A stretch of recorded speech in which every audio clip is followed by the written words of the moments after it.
Bonsoir à tous et bienvenue dans cette édition spéciale. À la une, un fait exceptionnel, il neige et il fait froid. Nous retrouvons sur place notre envoyé spécial Ilyes à Dunkerque. Ilyes, vous confirmez, il neige, il fait froid ?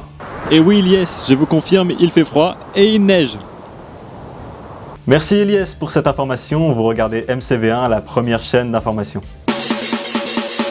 Trêve de plaisanterie, on a des vraies infos chez MCV Students. Effectivement, en ce moment, on trouve des collaborations inédites. Vous connaissez Linkin Park ? Non. Non, le groupe californien ne va pas ressortir un nouvel album, surtout après la mort de leur chanteur Chester Bennington.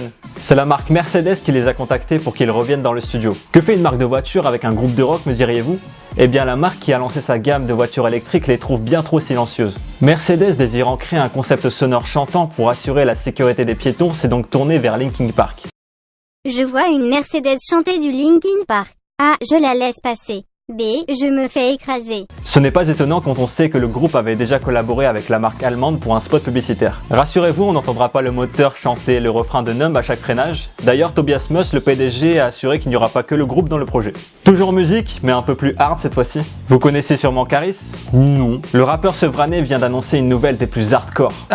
On savait déjà que celui qui se fait appeler Zango Lodozo avait un talent caché pour le cinéma puisqu'il apparaissait déjà dans le film Braqueur. Cette fois-ci, KAA revient sur les écrans avec un des personnages les plus charismatiques du paysage cinématographique, j'ai nommé Jean-Claude Van Damme. En effet, les deux stars au gros biceps se sont réunis dans le nouveau film de Julien Leclerc. C'est Caris lui-même qui l'a annoncé sur son compte Instagram, c'est un nouveau truc, c'est pour les jeunes. C'est Caris lui-même qui l'a annoncé sur son compte Instagram en l'illustrant avec une photo de JCVD. On pourra peut-être voir Caris répliquer au high kick de Van Damme avec des doubles phoques. Enfin bref, c'est pas moi l'expert en ciné, je laisse la place à Ciné-Série. Ah que coucou. Bonjour, j'espère que vous allez bien. Aujourd'hui, penchons-nous du côté ciné-série. Avec plus de 25 caméos à son actif et une centaine de personnages créés, on peut dire joyeux anniversaire Stan Lee. Passons tout de suite du côté des Star Wars avec Le Dernier Jedi qui vient de franchir le cap des 4 millions d'entrées, avec plus de 777 millions de dollars de recettes. Encore loin derrière les 2,7 milliards de dollars d'Avatar, mais on est sur la bonne voie. Sans oublier que les fans ont lancé une pétition pour que Star Wars Le Dernier Jedi soit retiré de la saga et qu'un nouveau soit produit. Même si je suis obligé d'avouer que le film est inégal et qu'il possède certaines faiblesses, cela reste tout de même un très bon Star Wars dans son ensemble. Surtout que Rian Johnson a signé pour la prochaine trilogie qui sort après l'épisode 9. Bref, affaire à suivre. Du côté des séries, nous avons Dark qui, depuis plusieurs semaines, reste la série la plus regardée de ce début d'année.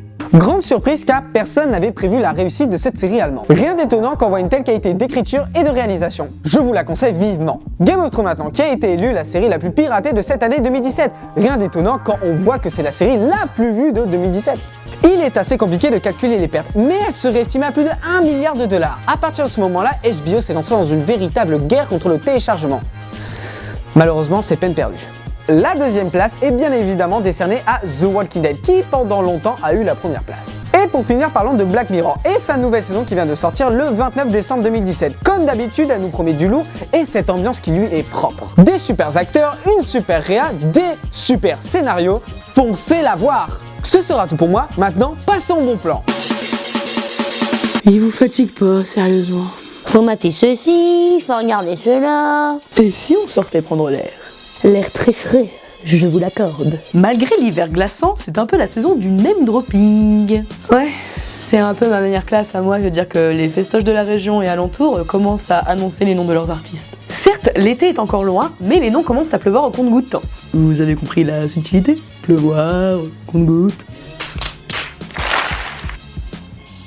Et on commence tout de suite avec le North Summer Festival qui prendra place au stade Pierre-Mauroy sur l'île du 27 au 29 juillet. À l'affiche Dimitri Vegas, Martin Solveig, Kungs, Alan Walker et Offenbach, de quoi ravir tous les fans d'électro. Et on enchaîne avec le Main Square qui aura lieu du 6 au 8 juillet cette année et comme d'habitude, il est en avance sur les autres puisqu'il nous a déjà annoncé sa programmation complète. On retrouve entre autres Paul Kalkbrenner, The Blaze, Feder, Nekfeu, Orelsan, Ayam et les grands Dépêche Mode, entre autres.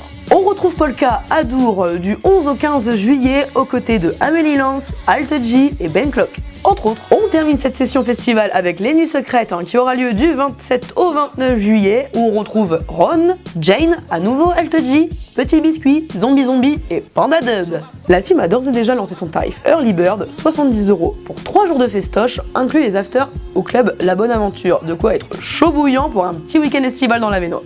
On continue avec une excellente nouvelle pour 2018. Un label bar sans relou va voir le jour dans le courant de l'année. Qu'est-ce qu'une jolie fille comme toi fait ici un vendredi soir? Mais j'attends une amie en fait. Ce sont les associations L'Île sans relou et Stop harcèlement de rue qui se sont rejoints sur ce projet.